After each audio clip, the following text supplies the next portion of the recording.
Live from the Business RadioX studio in Atlanta, it's time for Dental Business Radio, brought to you by Practice Quotient. Practice Quotient bridges the gap between the provider and payer communities. Now here's your host, Patrick O'Rourke. Hi there, friends of the dental community. This is Patrick O'Rourke on a Friday afternoon. Hope everybody's doing well. I'm here with Dipesh Sitaram and Marc Cooper. Before we get started, and I forget, let me thank our sponsors, Practice Quotient. Their firm does PPO negotiations and analysis. So please be sure to check them out at www.practicequotient.com. If you're not a math person, that's QUOTIEN as in Nancy T.com, practicequotient.com. All right. So with that, today is the first time I've had two guests on the show. And Dipesh and Marc, I really appreciate you guys being here. And I was trying to come up with an idea or like a theme of the show. And so at first I thought, well, the show is going to be people smarter than Patrick. And then I thought to myself, well, that doesn't make them look that great, because I'm setting the bar pretty low here. And so then I said, you know what, here's why I like both of you very much. You have your own journeys, Dipesh, you are a multifaceted provider, but you weren't always a provider. And so let's start with you. Tell us about your origin and then how you came to be the dental solutions, grow the dental solutions empire. Yeah, so I came out of the gate in 2006. I grew up in Louisiana, South Louisiana, and then did my dental schooling at IU. Once I came out, we built my first practice. Shortly after, built a second one, and then I haven't looked back. We've got a multidisciplinary office at this point, a specialty practice, and I'm involved in a lot of things outside of dentistry, also. As you know. Mm-hmm. Like what? So what are you involved with? Cheerleading? Yeah. I should be. No, so as I was starting out my offices, at the same time I was developing hotels. So I grew up in hospitality. So my parents, are in hotel industry, and I literally grew up, living in a hotel on it, right? So my parents obviously immigrated from India. Worked their way up, and ultimately, got into ownership model of a hotel, and then that's kind of what we grew, and that's what helped put me through school, sure. And also, so naturally, I was keen to that industry, and then from that, as my career prolonged, I got into other venture opportunities and venture capital firms and things like that. So. I also operate a private equity firm that does, all sorts of things. Mm-hmm. So when you were growing up, did you have to make your own bed, or did you have a maid? Yeah, we did have to make our own bed. Gotcha. All right. So your parents made you work for it, huh? Yeah, man. We were poor, and it was a small motel. It wasn't the Holiday Inn that we're thinking of. That's what I am thinking of. I'm thinking of it's like you woke up in like a presidential suite. Yeah, I wish have like little chocolates on your pillows at night. Like that's awesome. No. Turn down service? No, none of that, huh? Honestly, it was, we started with nothing. Yeah, I like that. And we've come a long way, and we're still, pioneering, growing, and kind of creating a path and establishing a legacy for our kids. Amen. I like that. You're a hustler. And speaking of the word hustler, Marc Cooper, who I had the privilege of being on your show, The Wisdom Chronicles, which is awesome and terrific. And it was an honor. And I believe you used that word to me. And you said, Patrick, you're a hustler. And that is a big, big compliment to me. in my mind, right? So that's a good thing. Tell us a little bit about your journey and how you got to be Marc Cooper of the Wisdom Chronicles. 75 years old. So it's at least an hour show. If to go back historically, my description of where I came from is middle class. Went to an all-boys high school. I'm writing a memoir, so this is really easy for me at this point in time. Mm-hmm. Rekindle my memory of my parents and my grandparents and my neighborhoods. Went to high school, college, and dental school all in the same street. Really? So I'm a Philly boy. Then came out to the University of Washington and did perio training and an advanced degree in immunology. Then I thought I was going to go down that path, by the way. I signed up for the plan because I didn't want to go to the Vietnam War, so I spent 2 years in the military as a major, which was a mistake for them, and learned my craft as a periodontist. Sure. I got really good at it, and it was like, oh, okay. So I went and bought a practice. And then I got to where you go. You call it boredom. I call it end of the future. Oh, there it is. That's the end of my future. I've done something enough to say I've accomplished that. And you need who's on the call, and what you're both about, which is interesting to me, is you're both about creating futures. That's what you want to do. So I kept on going and did some practice management consulting for a while. And then it got to be a business, and then it got to be courses, and then it got to be the usual bullshit that we all do in this industry, because it's all an industry. And I got bored with that. So I went and did corporate consulting for about 10 years and hospital consulting with the senior executives of the boards. And like, oh, that's the game. Because we're all going to be in that game. We don't know we're in that game, but we're in that game. That's the big boy game. You're right. Yeah, exactly. And then I said, but my interest is really about how the human being operates. Who am I really? And so I kept on going down that path more than academically or educational wise. I sat at the foot of gurus, and I went to India, and I did the meditations in Esalen, and I did all of it, and I still do, because I think the inward journey has got more juice than the outward journey. No matter what I can accomplish out there, who I am makes the difference. So that's the nature of my work. I work on who people are, because that's how they see the world, and how he sees the world is remarkable. He sees opportunity where people are blind. I mean, how do you do that? How do you get that perspective? Well, it isn't because his glasses, although he probably has nice glasses, it's because who he is sees that. So that's my preference. So following that path, I joined a consulting company. I did outsourcing work, GE Capital, Boeing, Intel, 7 hospital systems. I think I learned, and insurance companies. National Insurance Dental Plans was on my thing for 2 years. I did Delta, Washington. I did DentaQuest when it was first formed. I mean, you've been around. You've touched a lot of different industries in a lot of different ways, is what it sounds like. Yeah, you said what this call is about. I think for me, what I'm listening for is what's the future, because the future always lives in other people speaking. The future always does. It's just, oh yeah. And I also get paid for that. I would do it anyway. It's good to be able to say, predict the future, get out ahead of it. I agree with you. Enough introduction there?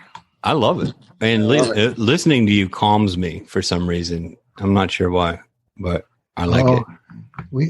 I could go on that side for another at least 5 minutes. So my access to what we've just been talking about is through language, because I find it's the most immediate need to be able to access the things that people are about themselves. Neurolinguistic programming is really a brilliantly designed piece of work. They say that 7% is by the words, 38% is by the tone, and the rest is by emotion. So emotional intelligence becomes extraordinarily important if you start taking a look at running a show here. Mm-hmm. So all these tributaries, but it always comes back to self-awareness. Who the hell am I? How come I see it that way? What's in the way of me seeing it another way? So there are ways of opening yourself up to understanding yourself at a deeper level. And in doing that, once you recognize it, you can change it. Mm-hmm. Mm-hmm. So that's really the key. If I see something, if I keep on doing the same stupid shit I always do, and it always ends up the way it always ends up, I have to be the problem. But I can't see what's the stimulus to give me that response.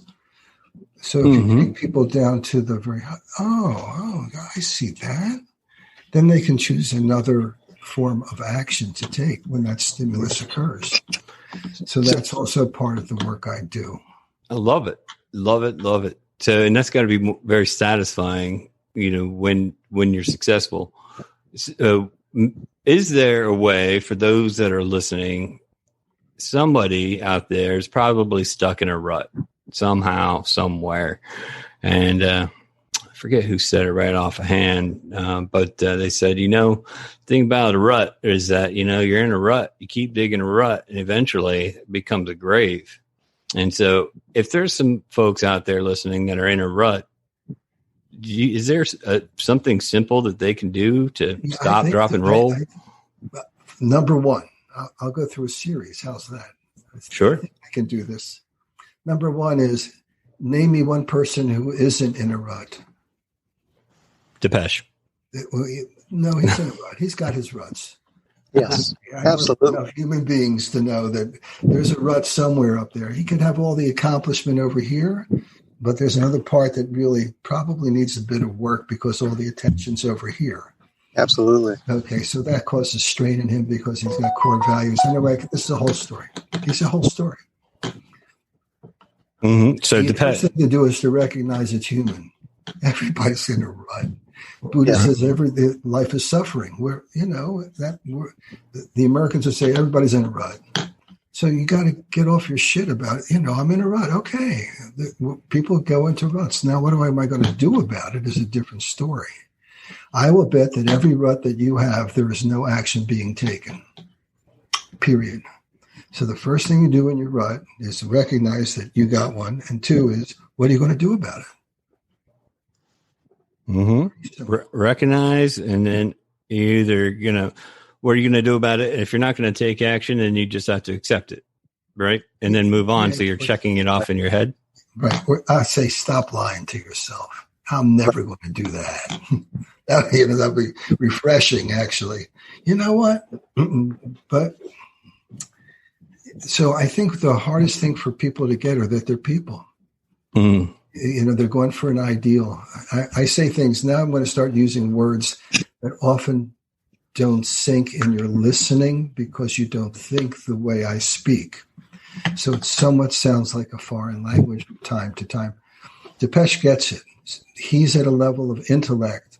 Beyond that, he's also got the intelligence emotionally and physically and systemically to hear in a different way than other people do. Entrepreneurs do that. The future lives in other people speaking, and listening is more powerful than speaking. Absolutely. And so learning how to listen is what, I work with too many people who really resist learning how to listen. I'm trying to get better at it. I'll be honest. It's a muscle to build.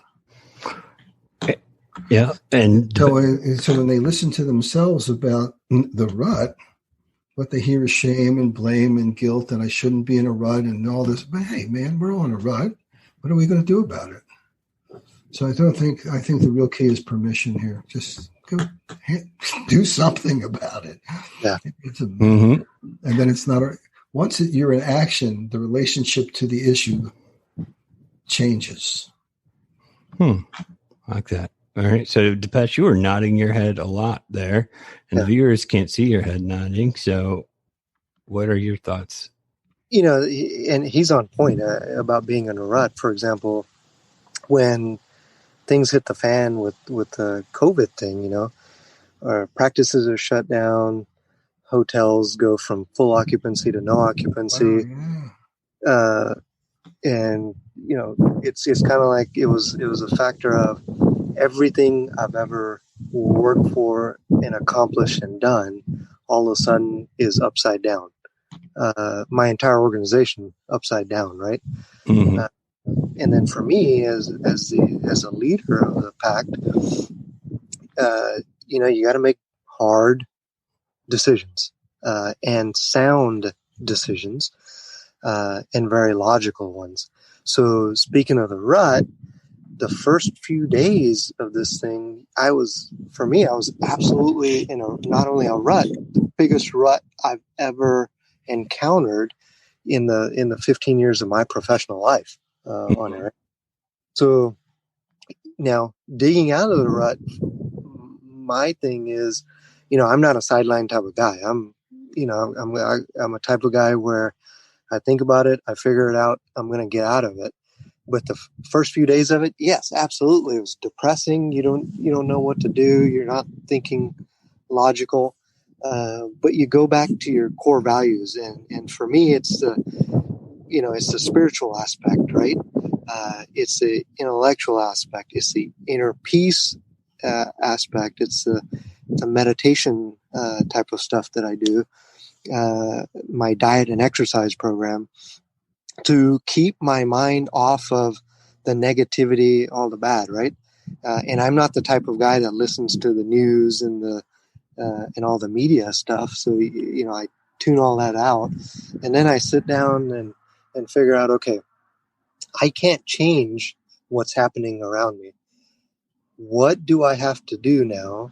And how do I best play the cards that are open on it now?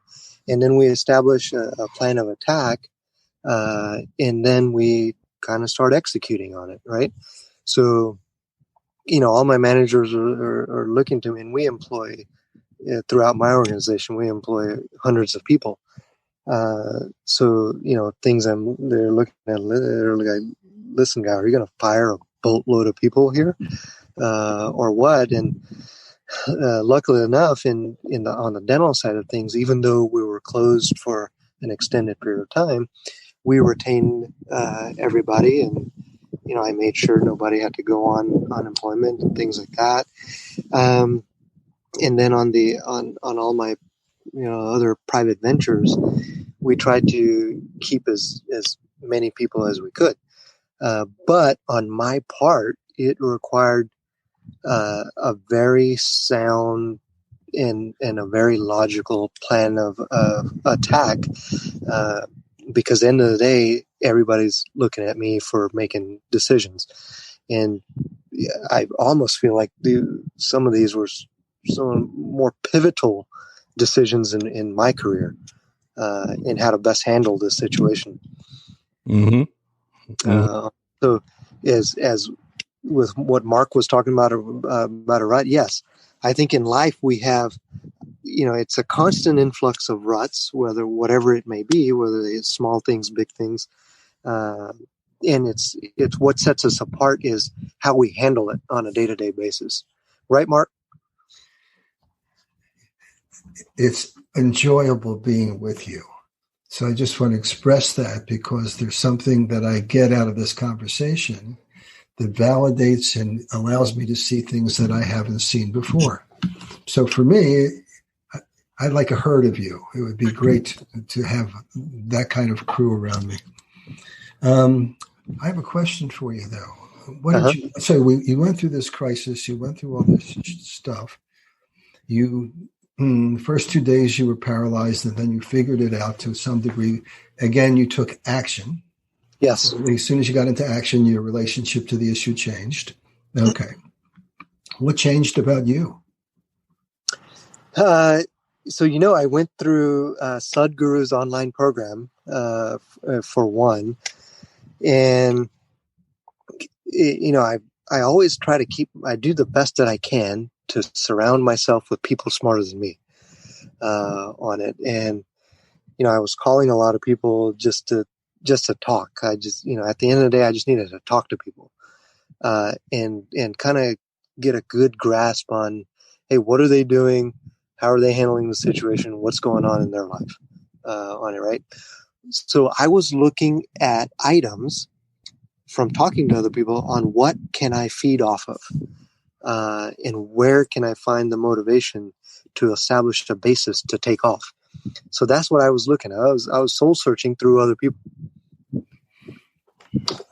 It's not my interview, but you're such a great place.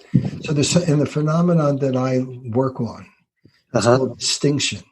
So there's something that lives out there that you're able to say lives in a certain way this way. So people see it differently than they did before. Right.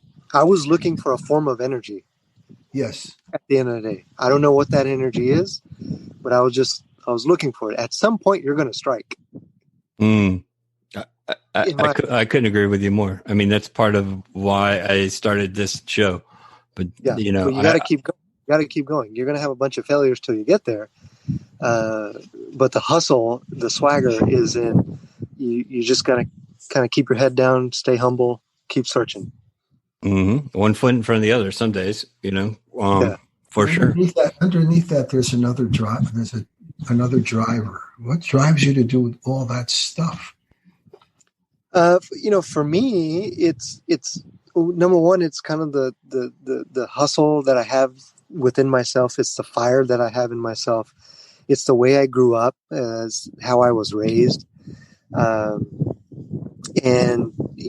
being the oldest in the family, being the oldest kid, oldest of all the cousins and things like that. I feel like at the end of the day, everybody looks up at me too, right? So I feel like I need to portray myself in a certain way, and that's kind of fuel for me too, right? And then when I look up to people, I'm like, for example, sports legends. I'm looking at folks like Kobe, Jordans, and things like that. In the dental industry, I'm talking to some of the giants in the industry also, right? So I'm always looking to, hey, what are you doing, and what should I be doing?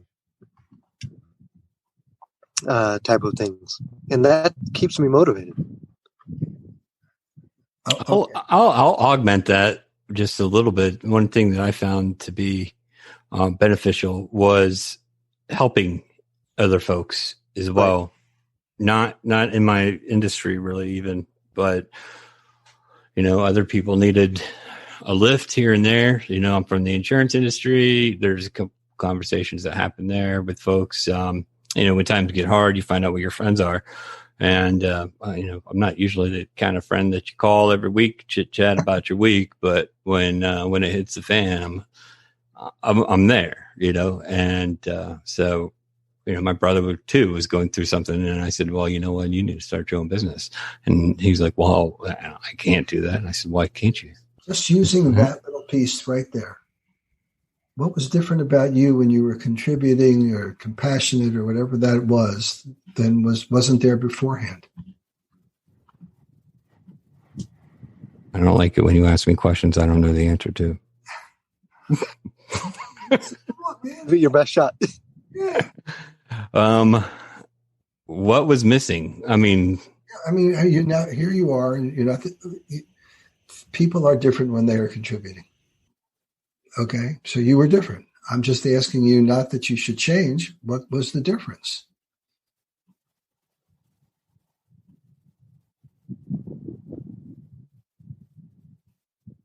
I think you take a step out of yourself, right? And for some reason, I'm more motivated to help other people than I am even to help myself.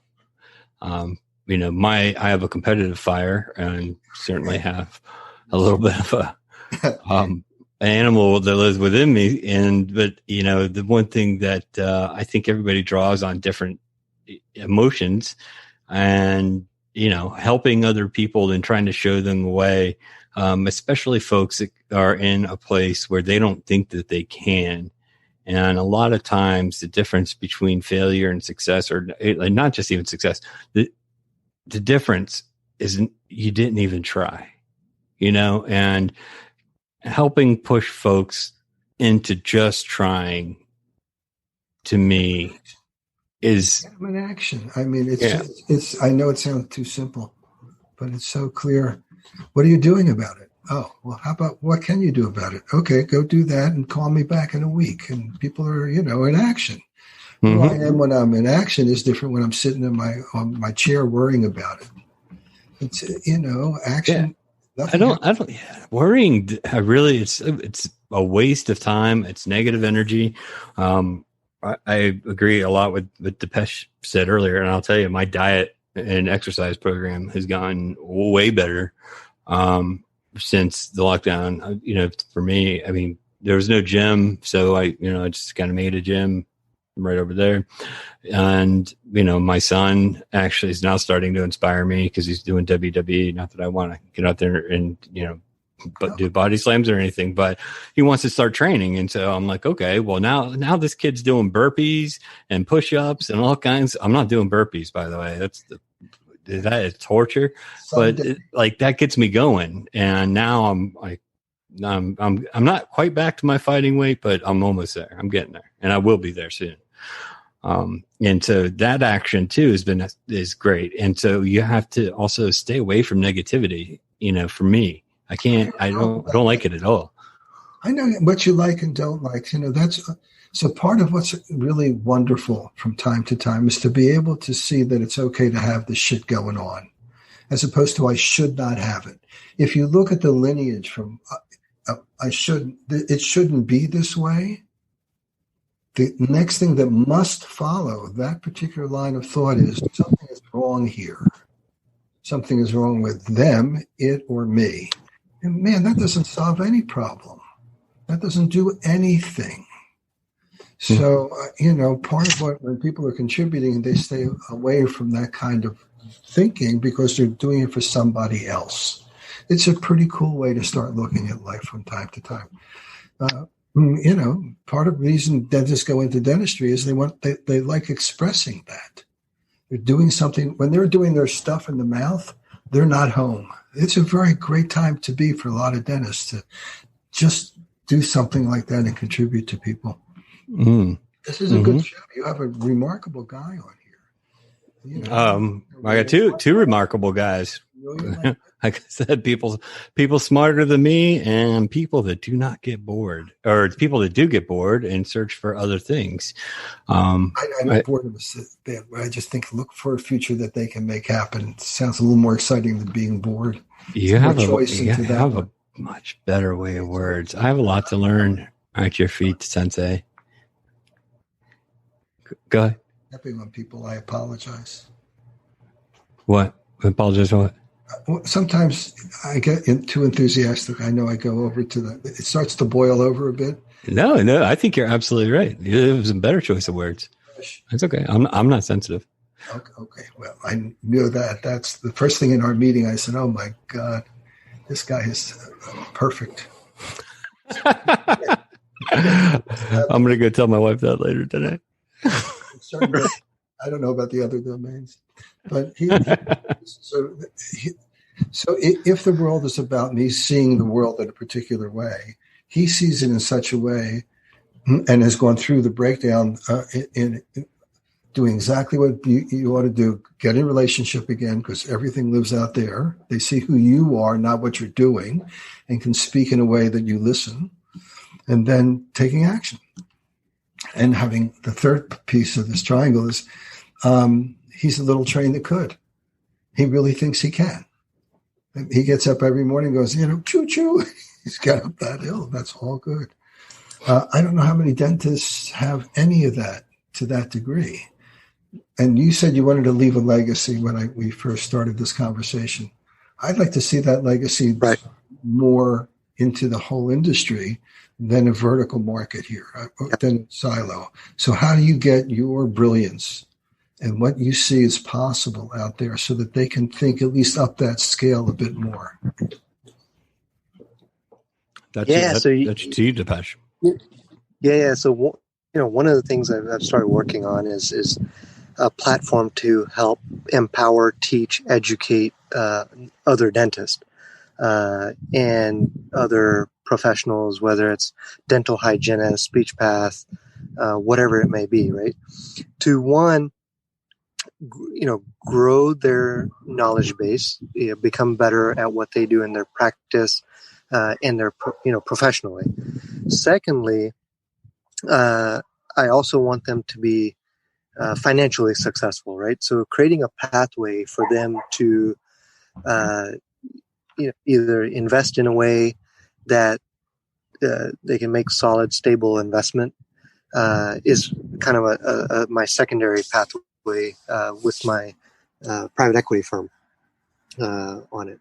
So with that, we raise capital for various funds and create diversification pockets.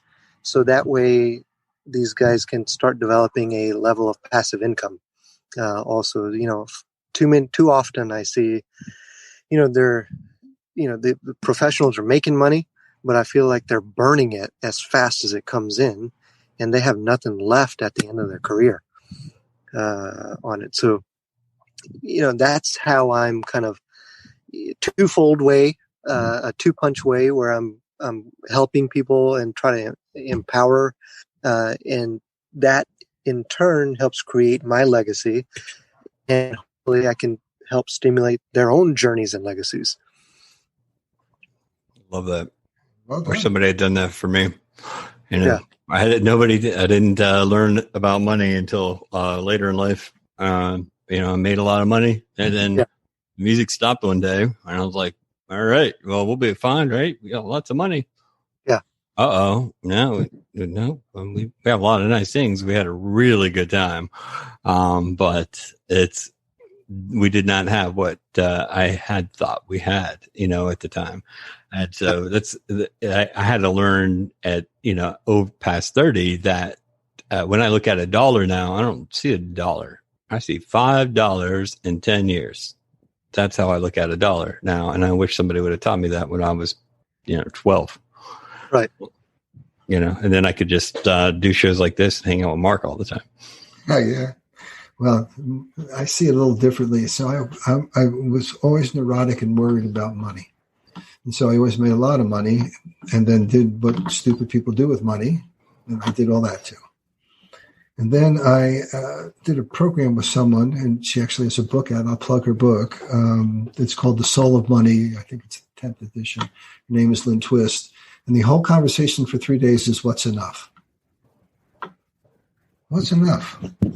And when I realized that I had enough, then I didn't have to compete in the same way I did before. I could actually do more of what I wanted to do, as opposed to prove to other people that I could do this.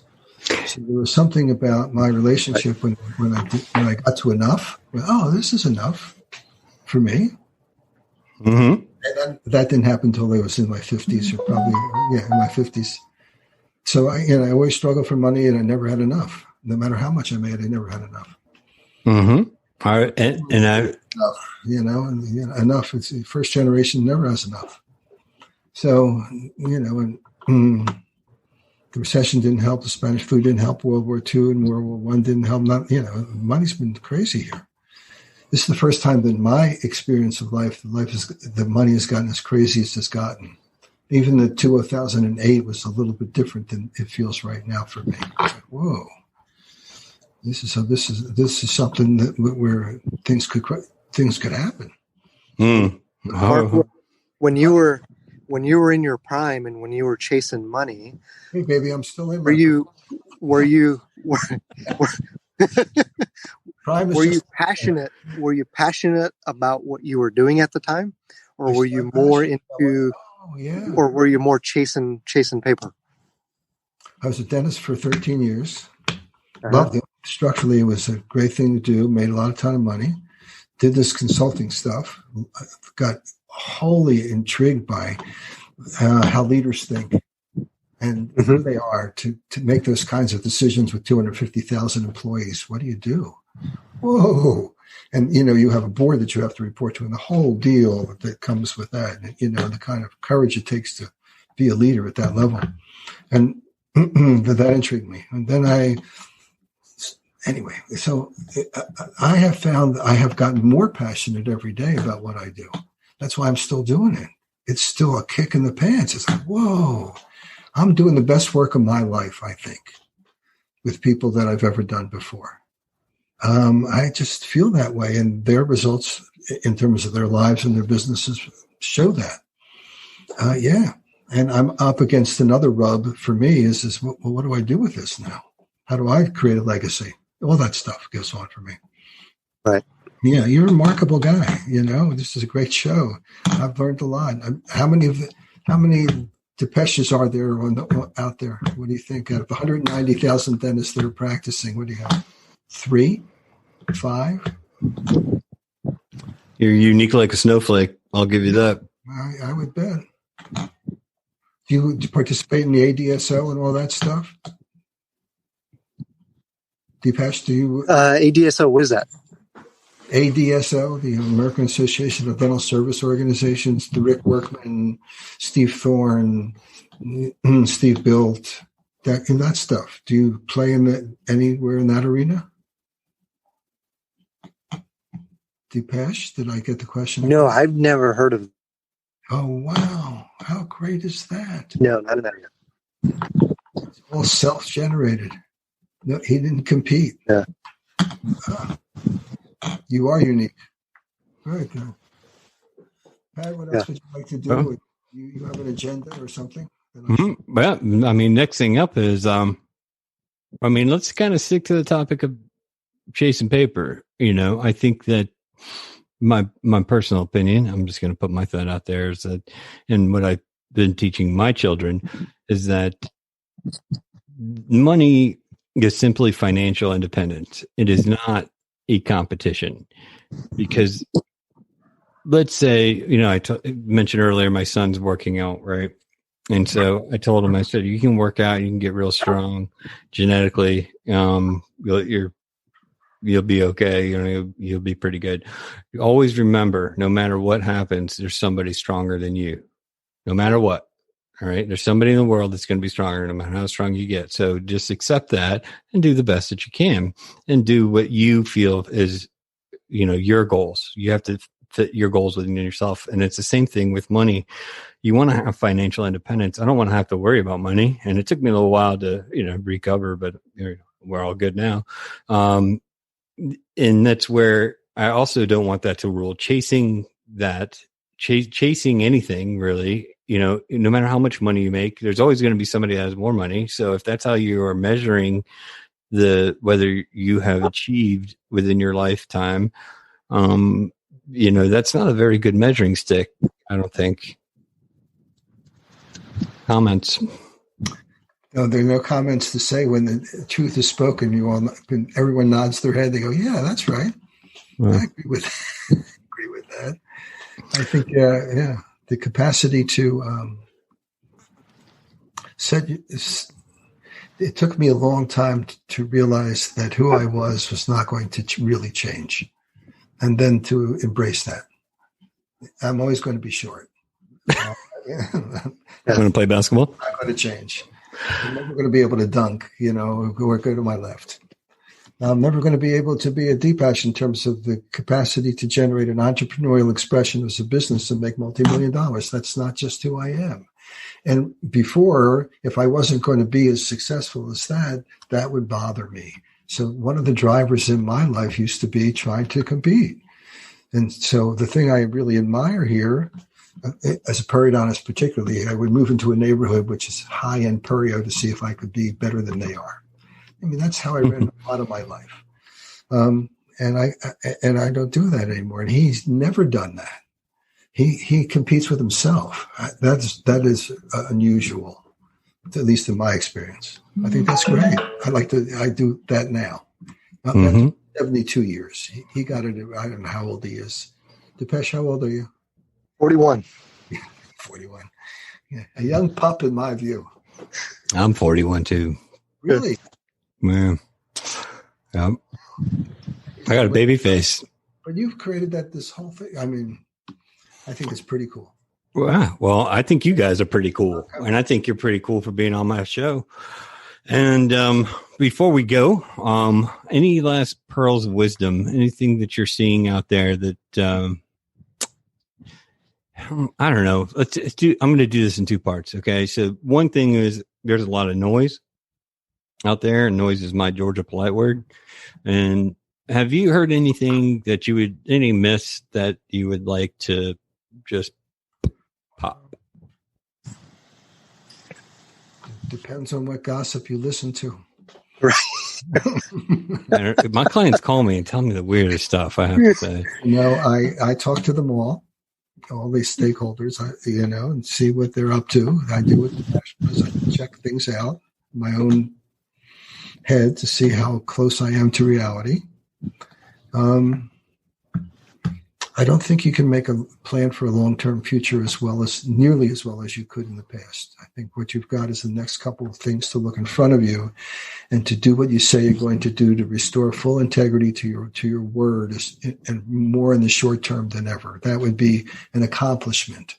So people would feel more accomplished than, oh, shit, what am I going to do in 2021? 6 million people lost their dental insurance yesterday. 6 million. Just like that. It's going to happen. Be prepared.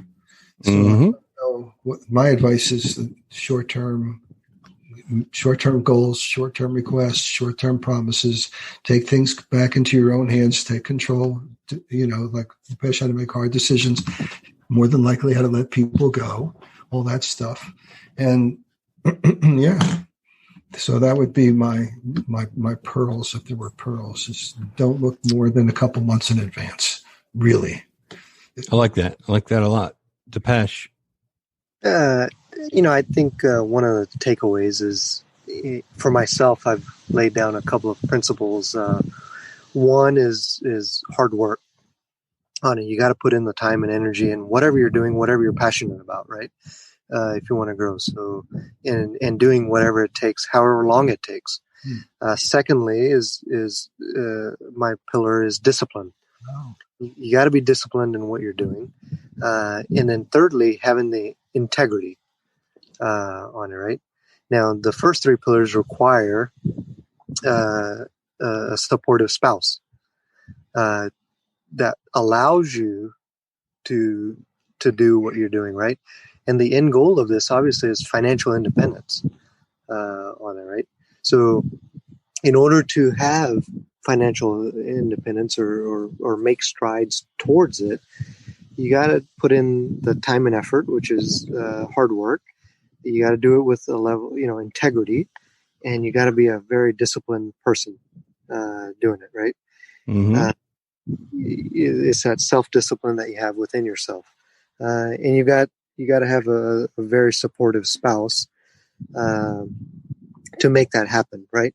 At the end of the day, you can't conquer everything by yourself. It requires an army of people. It requires a team of people, right? And then you got to have the ability to empower your team, give your team the ability to make decisions and stuff for you on it. So, and then those are the pillars that I live by, and I surround myself with, people whom I trust, the people who help push me, help motivate me, and keep me going. That's awesome. I'll give a shout out to Mrs. Stephanie O'Rourke for being my spouse. And I couldn't agree with you more, actually. Hard work, discipline, integrity. That's it. You can't get around hard work, right? And you got to have discipline to do it. And if you don't do what you say, right, say what you do, then you're not going to make it far. Exactly. And you have to have a level of social skills. Amen. And, right, Mark? I think you guys are right on. I think you need emotional skills too. Right. You can't lead a large organization like yours, and you can't work with a lot of people like Pat does. Yeah. Really knowing if you can feel what they feel, that really helps. Yep. Amen. Yeah, And I call it more emotional agility or emotional intelligence. Yeah. emotional agility. I like that. You're like a ninja. Emotional. Yeah. And the other thing that we mentioned earlier is surround yourself with people smarter than you. And I would like to thank both of you, Marc Cooper and Dipesh, for being on the program, because you're smarter than me. And that's what I've accomplished. My goal is surrounding myself with people smarter than me. As well as John Ray. Special thanks to John Ray. And I'll give a shout out to Scott Marquardt, my partner of Practice Quotient, who is a sponsor of the show for PPO negotiation and analysis. Scott Marquardt, definitely smarter than me. Love you, Scott. I hope you listen to the show. With that, I will say thank you very much again, Marc. Thank you, Dipesh. And until next time, this is Patrick O'Rourke on Dental Business Radio.